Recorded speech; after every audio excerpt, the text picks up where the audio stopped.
ഓണത്തിരക്കിന് മുന്നോടിയായി കുണ്ടറയിലെ ഗതാഗത കുരുക്കുമായി ബന്ധപ്പെട്ട് ഇളമ്പള്ളൂർ ഗ്രാമപഞ്ചായത്തിൽ അവലോകന യോഗം ചേർന്നു.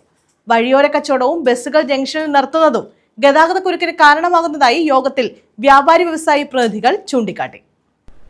ആശുപത്രിമുക്ക് ജംഗ്ഷനിൽ ദേശീയപാതയിലെ മത്സ്യവ്യാപാരവും യോഗത്തിൽ ചർച്ചയായി. ബസ്സുകൾ ജംഗ്ഷനുകളിൽ നിന്നും 150 മീറ്ററോളം ദൂരത്തേക്ക് മാറ്റി നിർത്തുന്നതിന് ബസ് ജീവനക്കാർക്ക് പോലീസ് നിർദ്ദേശം നൽകും. അനധികൃതമായി ദേശീയപാതയിൽ പാർക്ക് ചെയ്യുന്ന വാഹനങ്ങൾക്ക് പിഴ ഈടാക്കും. ആശുപത്രിമുക്കിലെ വ്യാപാരികളടക്കം വഴിയോര കച്ചവടക്കാർക്കും നോട്ടീസ് നൽകാനും തുടർന്ന് പിഴ ഈടാക്കാനും യോഗത്തിൽ തീരുമാനമായി. ബേസിക്കലായിട്ട് നമ്മുടെ ആശുപത്രിമുക്കിലെ ട്രാഫിക് ബ്ലോക്ക് ഏറ്റവും പ്രധാനമായിട്ട് വരുന്നതിൻ്റെ ഒരു കാരണമാണ് ഈ കൂടുതൽ വ്യാപാരികൾ വന്നിരിക്കുന്നതിൻ്റെയും വഴിയോര കച്ചവടക്കാർ വന്നിരിക്കുന്നതിൻ്റെയും ഒരു പ്രചോദനവും കൂടാതെ അത് നമുക്ക് ഒഴിപ്പിക്കണം. അത് കോടതിയുടെ നിയമപരമായ നടപടി സംവിധാനങ്ങൾ നിലനിൽക്കുന്നു. ഒഴിപ്പിക്കുക എന്നുള്ളത് പഞ്ചായത്തിൻ്റെയും പോലീസിൻ്റെയും ഒരു പ്രധാന ഉത്തരവാദിത്വം. ഇതിനിടയിൽ അങ്ങനെ ഒരു പരിശ്രമം നടന്നപ്പോൾ ചില ഒരു സംവിധാനങ്ങളൊക്കെ വരികയും രാഷ്ട്രീയമായ ഇടപെടലടക്കം പലരും വരികയും ചെയ്തതിൻ്റെ അടിസ്ഥാനത്തിലാണ് അത് മാറ്റിവെച്ചത്. പക്ഷെ അതൊരു താൽക്കാലികമായ മാറ്റിവെക്കൽ മാത്രമാണ് നമ്മൾ ഉദ്ദേശിച്ചത്.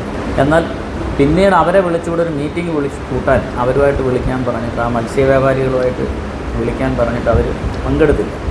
നമ്മളവർക്ക് അവിടെ ഒരു ആ റോഡ് സൈഡിൽ നിന്ന് മാറി എവിടെയെങ്കിലും ഒരു വാടകയ്ക്ക് ഒരു കടയെടുത്ത് ഇവിടുന്ന് പഞ്ചായത്തിൻ്റെ ലൈസൻസും കൊടുത്ത് അവർക്ക് ആ കടയ്ക്കകത്ത് റോഡ് സൈഡിൽ തന്നെ കടയ്ക്കകത്ത് വ്യാപാരം നടത്തത്തക്ക രീതിയിൽ ഒരു പ്ലാൻ ചെയ്ത് കൊടുത്താൽ 3-4 പേർക്ക് ചേർന്നൊരു കടയെടുക്കാൻ 4-5 പേർ അങ്ങനെ ഒരു കടയെടുക്കാമെങ്കിൽ ഈ നമ്മൾ സാധനം മേടിക്കുന്നത് പോലെ ആൾക്കാർ അവിടെ പോയി ഇത്തിരി ഇത്തിരി കടയെടുക്കണമെന്നേ ഉള്ളൂ.